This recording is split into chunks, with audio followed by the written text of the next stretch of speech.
सबको जय मसीह। फिर से एक नए एपिसोड में आप सबका स्वागत है। हम लोग दुनिया का त्रिएकता के बारे में देख रहे थे।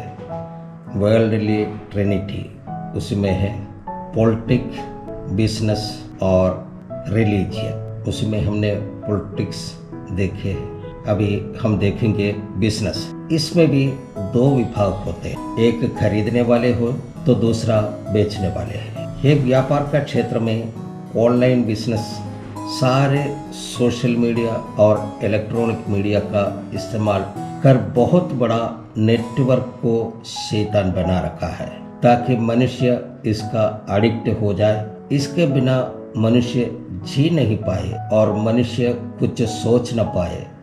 यही शैतान की योजना है। पहले जमाने में स्कूल और हॉस्पिटल सब सेवा करने के लिए होता था, अभी ये सभी बिजनेस में तब्दील हो गया है। जैसे ऑनलाइन स्कूल है। पहले जो कोविड का समय था, उस समय करीब करीब सारे स्कूल ऑनलाइन में बदल गया। तो ऑनलाइन स्कूल आने से बहुत सारे बच्चे बड़े खुश नजर आया है। जल्दी उठना नहीं है, जल्दी तैयार नहीं होना है, स्कूल यूनिफॉर्म का जरूरत नहीं है, स्कूल बस में जाने का जरूरत नहीं है, पिटाई खाने का जरूरत नहीं है, केवल शर्ट पहन के बैठ सकता, पैंट नहीं भी पहनेगा तो कोई फर्क नहीं पड़ता। ऐसे फरवरी 2022 को मैं अपने मकान मालिक के परिवार के साथ में गोरखपुर गया था, तो 7 साल का बच्चा भी मेरे साथ में था। उस दिन बच्चे को ऑनलाइन क्लास था। हम लोग रास्ता में रोड के किनारे गाड़ी खड़ी करके और क्लास कर लिया। अगर फिजिकल क्लास रहता तो वैसे नहीं होता। और ये कोरोना आने से बहुत सारे कलीसिया भी ऑनलाइन में बदल गया था। तो उस समय शैतान का काम कुछ और आसान हो गया। पिछले बीते 3 साल सब कुछ ऑनलाइन हो गया था। ऑनलाइन चर्चेस भी हो गया। ये ऑनलाइन चर्चेस होने से बहुत सारे फायदे हैं। बहुत सारे व्हाट्सएप ग्रुप बन गए हैं, बहुत सारे फेसबुक ग्रुप बन गए, बहुत सारे इंस्टाग्राम ग्रुप बन गए हैं, बहुत सारे गूगल ग्रुप है, बहुत सारे ज़ूम मीटिंग ग्रुप है। सबके यहाँ आराधना ऑनलाइन में है। केवल लिंक और चैनल बदल बदल कर एक चर्च से दूसरे चर्च की आराधना में शामिल हो सकते थे, एक ग्रुप से दूसरा ग्रुप में।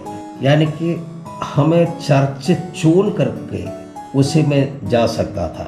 और प्रचारक जो चर्चों में कलीसिया में प्रचार करते हैं, हमको अगर एक पास्टर का प्रचार अच्छा नहीं लगता तो तुरंत दूसरा चर्च में हमने चेंज कर लिया, दूसरा चर्च का पास्टर का प्रचार सुनेंगे। ये एक selection of churches, selection of preachers, selection of pastors, ये सब होने लगा। अगर कोरोना नहीं आते तो वही पुराना चर्च, पुराना देखा हुआ पास्टर और विश्वासी, वही गीत, वही आराधना, वही रीति, वही प्रार्थना का तरीका, सब वही है। ऑनलाइन चर्चेस होने से और भी फायदे हैं। सवेरे उठना नहीं है, नहाना धोना नहीं है, जल्दी तैयार नहीं होना है, बच्चों को संडे स्कूल के लिए तैयार नहीं करना है, घर में बैठे रहना है, आराधना भी हो गया और घर का काम भी हो गया। ऑनलाइन चर्चेस का सबसे बड़ा फायदा यह है, कितना भी चर्चेस में बदल बदल कर आप शामिल हो जाइए। ऑफरिंग देने का जरूरत नहीं है, दायित्व देने का जरूरत नहीं है, बहुत सारे फायदा है। हम धर्म की बात की जाए तो इस दुनिया में पेंटेकोस्टल को छोड़कर बाकी सारा मानव जाति कोई न कोई धर्म से जुड़ा हुआ है। पेंटेकोस्टल कोई धर्म नहीं है, पेंटेकोस्टल एक अलग ग्रुप है। अगर हम इस दुनिया का इतिहास देखेंगे तो 6000 साल का ही इतिहास हमें प्रत्यक्ष रूप में मिलता है। आप माने या ना माने, लेकिन ये सच्चाई है कि 6000 साल में राज्यों में जितने युद्ध हुआ है, उसमें जितना सिपाही या सैनिक मारे जा चुके हैं, उससे कई गुना ज्यादा लोगों का जो हत्याएं हैं वो धर्म की लड़ाई में है। आने वाला समय में यह त्रिएकता में से एक धर्म विरोधी मसीह का आगमन का तैयारी कर रहा है। कैसे, हम लोग थोड़ा सा देखेंगे। अगर आप बाइबल के व्यवस्था के आधार पर जीने वाला व्यक्ति नहीं है और एक नामधारी मसीह है, तो अपना नाम हटाकर मसीही विश्वास में आगे बढ़कर सारे आधारभूत उपदेशों को पढ़कर बाइबल का आज्ञाओं को मानकर बाइबल का उपदेशों पर स्थिर रहकर अपने आप को यीशु मसीह का हाथ में सौंप देगा तो यीशु मसीह का आगमन पर उठा लिए जाएंगे। बाकी सब लोग छोड़ दिया जाएगा। ऐसे छूटा हुआ जन समूह के नेता को दर्शाने वाला है अशुद्ध स्त्री। आजकल का जितना भी प्रचार देखते हैं साधारण रीति से, वो आशीष के बारे में, तरक्की के बारे में, उद्धार के बारे में, चंगाई के बारे में, मन फिराव के बारे में हम सुनते हैं। ज़्यादातर वही सुनते हैं। हम ये नहीं बोल रहे कि इसका प्रचार नहीं होना चाहिए। इसका प्रचार होना चाहिए ताकि जो उद्धार नहीं पाया हुआ लोग हैं, मसीह में आने के लिए ये सब प्रचार होना जरूरी है। कुछ लोग तो अपने गवाही में ही प्रचार खत्म कर देते हैं। गवाही भी होना चाहिए क्योंकि एक गवाही दूसरे गवाही को प्रेरणा देते हैं, इसलिए वो भी होना जरूरी है। लेकिन कुछ गिना चुना लोग हैं जो अनंत जीवन के बारे में प्रचार करते हैं। मैं भी यही प्रचार करना चाहता हूँ कि जो पाप से मन फिराव करके उद्धार पाके बपतिस्मा लेकर कलीसिया में आया हुआ व्यक्ति, चाहे वो पढ़ा लिखा हो या अनपढ़, अमीर हो या गरीब, पंडित हो या मूर्ख, उन्हें स्वर्ग राज्य में पहुंचाने वाला जीवन का वचन को सिखाओ और नाश होने वाला व्यक्ति को अनंत जीवन का रास्ता बताओ। इस जमाने के चर्च में आत्मीयता, पवित्रता आदि कम दिखाई देते हैं, पर दिखावटी आराधना ज्यादा चलता है। फटा हुआ पैंट पहनकर, बकरा जैसे दाढ़ी लगाकर, बाल का खोसला बनाकर, कान में बाली लगाकर, गिटार हाथ में लिए हुए पुलपिट में चढ़कर गाते हैं, पवित्र आत्मा मुझे ले जाओ यीशु के पास। आप क्या सोचते हैं, पवित्र आत्मा इनके अंदर में आएगा? ये यीशु के पास जाएगा? नहीं। हालेलुया।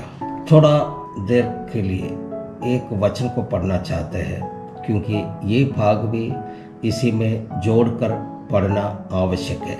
ये प्रकाश वाक्य का 17वां आयत 5वां वचन है।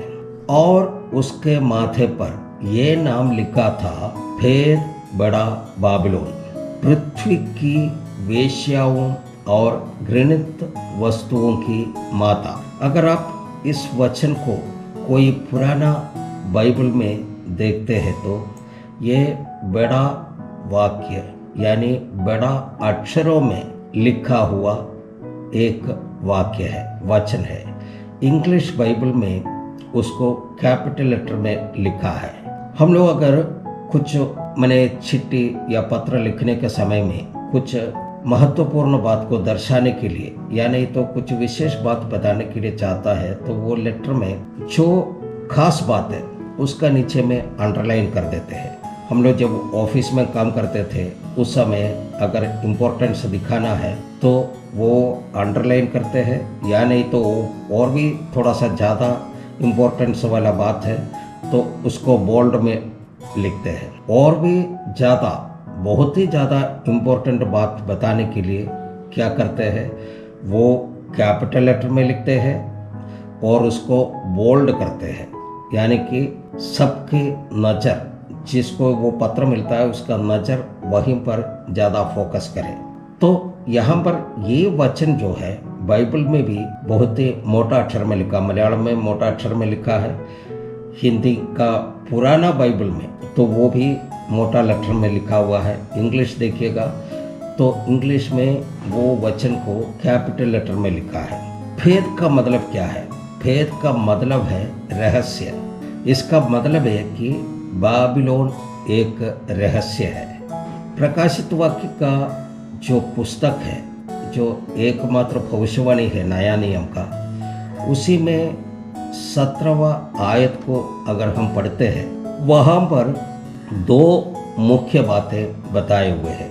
वो है एक विचित्र पशु और दूसरा है एक अशुद्ध स्त्री। अब विचित्र पशु क्या है उसको हम लोग देखेंगे। इस दुनिया में अभी बहुत सारे राष्ट्र है, सारे राष्ट्र को अपने अपने राष्ट्रपति या प्रधानमंत्री या शासक है, लेकिन ये सारे शासक खत्म हो जाएंगे और जल्दी की एक एकाधिपति शासक सारे दुनिया में शासन करेंगे। वो व्यक्ति का नाम है विरोधी मसीह, यानी कि विचित्र पशु। वो विचित्र पशु को दर्शाता है, यानी कि आखिरी में एकाधिपति जो शासक इस दुनिया में आने वाला है, उसको हम लोग विचित्र पशु का नाम से यहाँ पर बोलते हैं। दूसरा क्या है, अशुद्ध स्त्री क्या है? वो विरोधी मसीह का शासन काल में इस दुनिया में रहने वाला एक नामधारी मसीही विभाग का नेतृत्व को दर्शाता है, अशुद्ध स्त्री। अभी अगले एपिसोड में इसको विस्तार से आपको बताएंगे। तब तक के लिए आपको धन्यवाद। जय मसीह की।